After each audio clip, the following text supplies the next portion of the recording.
అందరికీ నమస్కారం. చిన్నారికి డైపర్ ర్యాష్ వచ్చిందా? ఇది చాలామంది తల్లిదండ్రులు ఎదుర్కొనే ఒక సాధారణ సమస్య.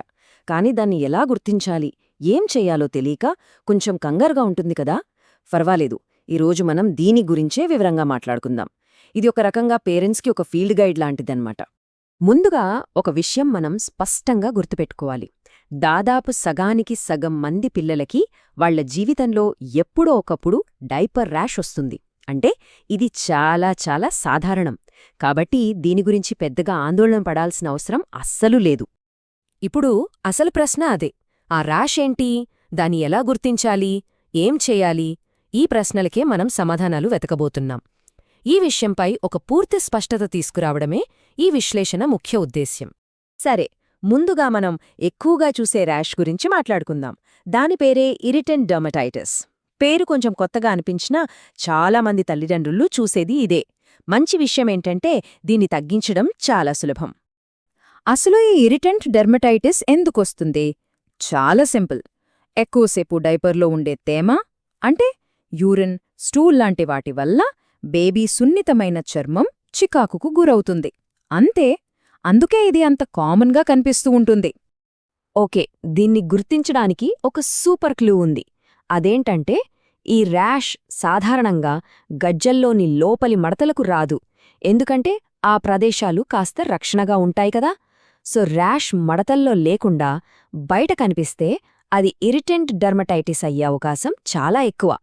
సరే, ఇప్పుడు మనం మన డిటెక్టివ్ పనిని ఇంకొంచెం ముందుకి తీసుకెళ్దాం.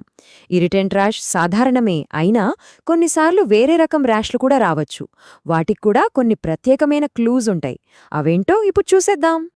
ఇప్పుడు ఇరిటెంట్ ర్యాష్కి ఈస్ట్ ర్యాష్కి మధ్య తేడా చూద్దాం. ఇది చాలా ముఖ్యం. ఇరిటెంట్ ర్యాష్ మనం అనుకున్నట్టు స్కిన్ ఫోల్డ్స్లో అంటే మడతల్లో ఉండదు. కానీ ఈస్ట్ ర్యాష్, అదేనండి క్యాండిడా ర్యాష్, అది ఎక్కువగా ఆ మడతల్లోనే మొదలవుతుంది.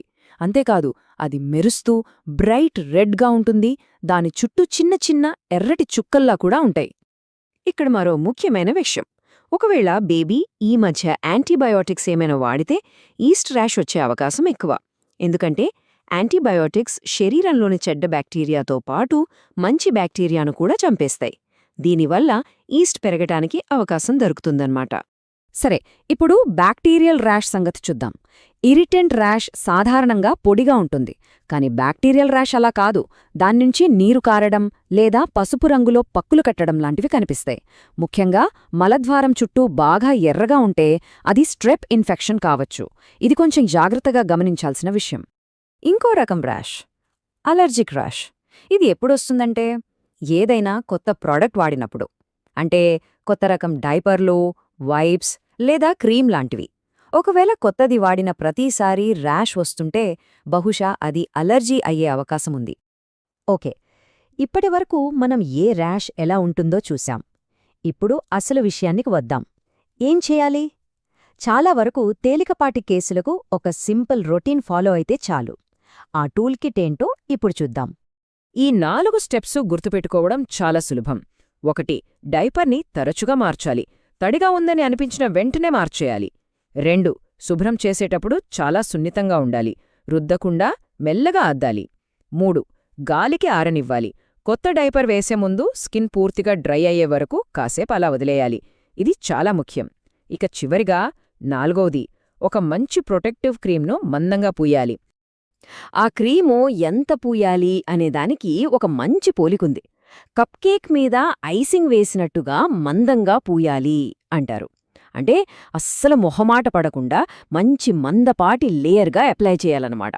మరి ఎలాంటివి కొనాలి? బారియర్ క్రీంలో జింక్ ఆక్సైడ్ లేదా పెట్రోలేటం ఉండేలా చూసుకోండి. వైప్స్ అయితే ఆల్కహాల్ సువాసన లేనివి చాలా మంచివి. ఇక డైపర్లు బాగా పీల్చుకునేవి, మరి టైట్గా లేనివి ఎంచుకోవాలి.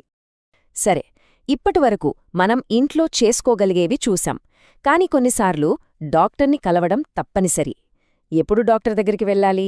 ఇది మన సేఫ్టీ నెట్ లాంటిది. సో జాగ్రత్తగా విందాం. ఇది చాలా చాలా ముఖ్యమైన విషయం. సొంతంగా మెడికల్ షాప్కి వెళ్లి యాంటీబయోటిక్ ఆయింట్మెంట్లు కొని వాడకూడదు. డాక్టర్ సలహా లేకుండా అస్సలు వాడద్దు. ఎందుకంటే అవి కొన్నిసార్లు సమస్యను ఇంకా పెద్దది చేస్తాయి. ఈ ప్రమాద సంకేతాలు కనిపిస్తే మాత్రం వెంటనే డాక్టర్ని కలవాలి.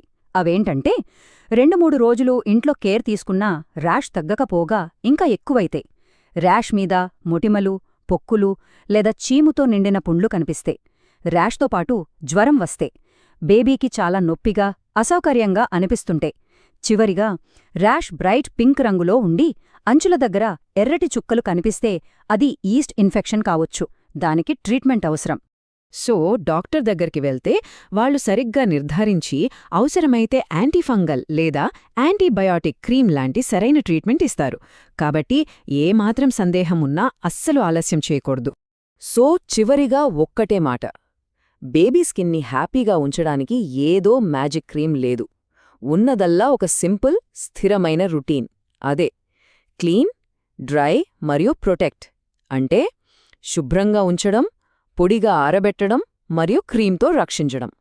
మరి కేర్ కోసం మీ టూల్ కిట్ సిద్ధంగా ఉందా?